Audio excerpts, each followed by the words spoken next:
Hi guys, in this video I'm gonna be showing you how to use OptiX Denoiser in Arnold 5.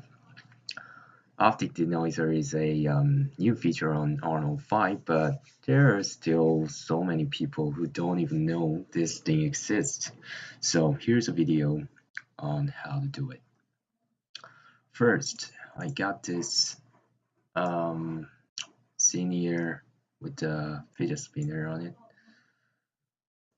So let me just scale it down.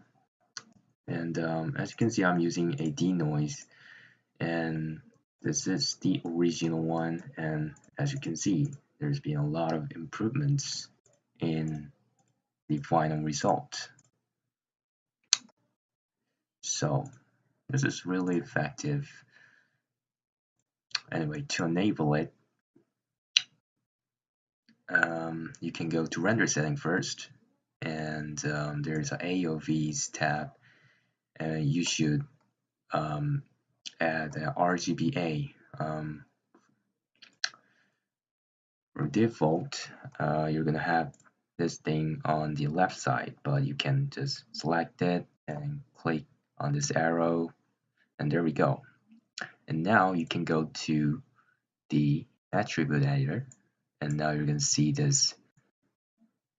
details about this node. So make sure this thing is enabled, and you can click on denoise to use the OptiX denoiser. So now you can go ahead and render this out like that, and after rendering is done,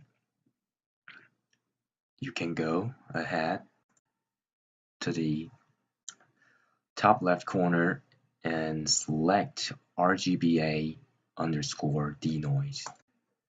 Boom, there we go. It's very efficient in time when you're working on some personal project.